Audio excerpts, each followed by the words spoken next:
everyone, I've come back today to do a naming video of my new little baby boy, and I wanted to thank you all for all your lovely comments on my video yesterday and how wonderful it was that you welcomed him like you did. So say hello, say hi.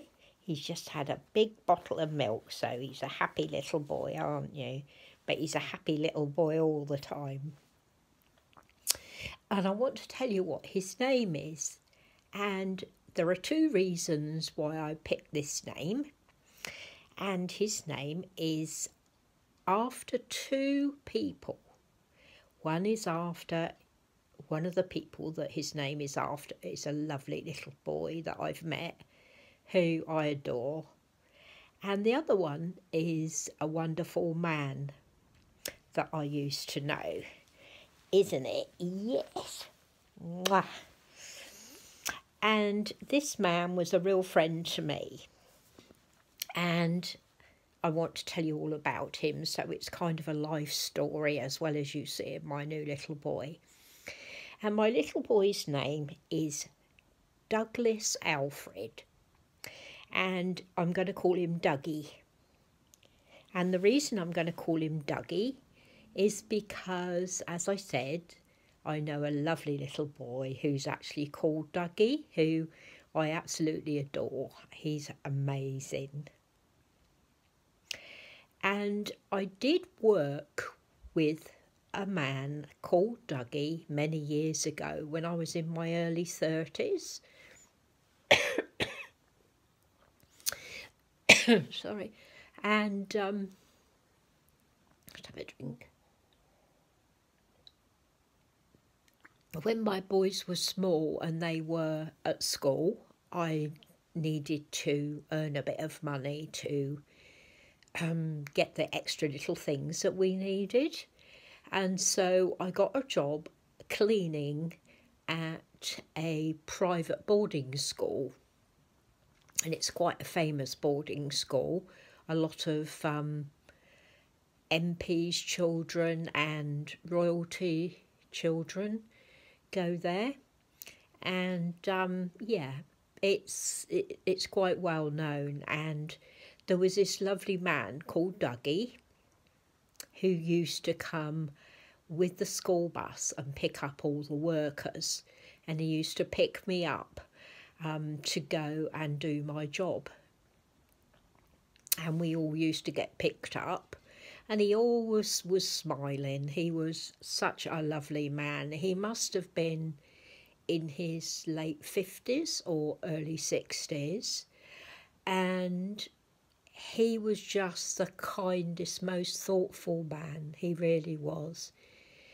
I got to know him quite well.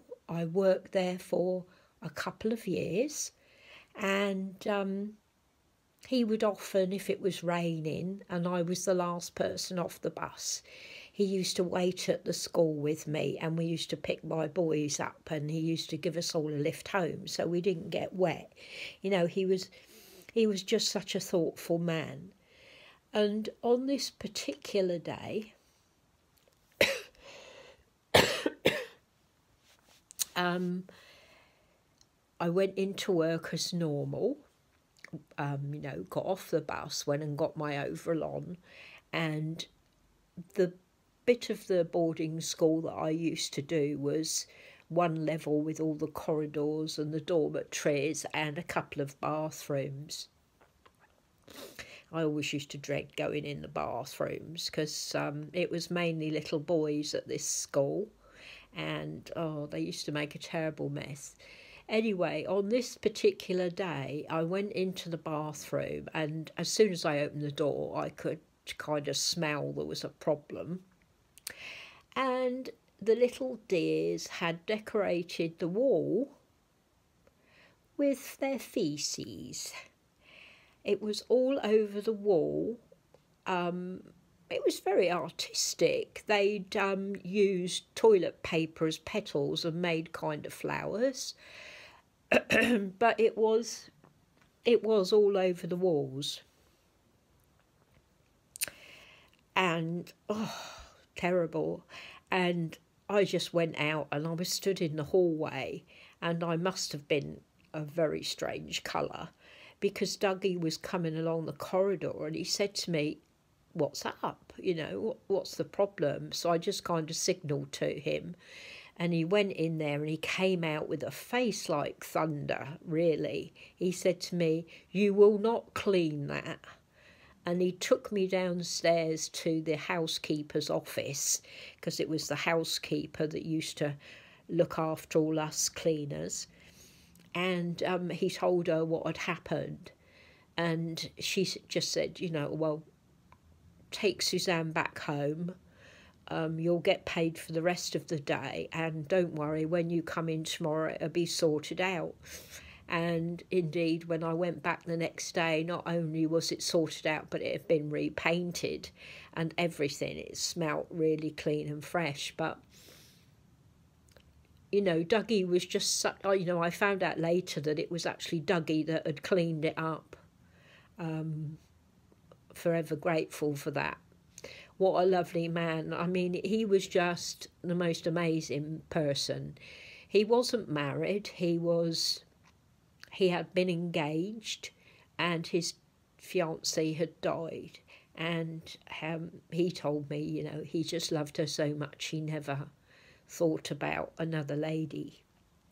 So he was on his own. And for many years, up till 2 years ago, excuse me a second.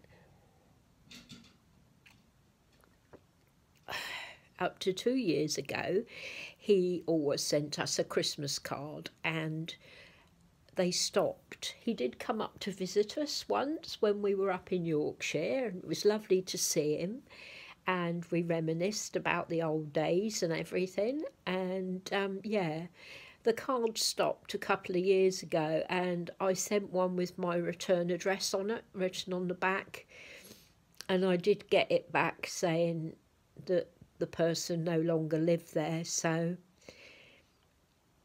I don't know if Doug is still with us, or whether he's moved. I wouldn't have thought he would have moved without telling me, but you never know, do you? People move on, but he must be quite elderly now. So yeah, and that's why I'm calling this little cheeky fella Dougie, because he reminds me of Dougie. He always used to, when he picked us up in the morning, he had a smile, and he used to help all the ladies into the bus, and he was just such a lovely man. And that's the reason I'm calling this little darling Dougie, because he reminds me of him, and he also reminds me of a very nice little boy that I've met. So meet little Dougie. And I've also called him Alfred, after my little Alfie that I used to have, who was a smiling baby. So yeah, so meet Douglas Alfred, only he's going to be called Dougie, because he's so cute, aren't you, little smiler? So I hope you've enjoyed seeing him again, and I'll see you tomorrow for Theme Thursday. You all take care. You're going to give him a kiss, Dougie. Mwah. Big kisses from Dougie, and a big kiss from me. Mwah. Love you, ladies and gentlemen.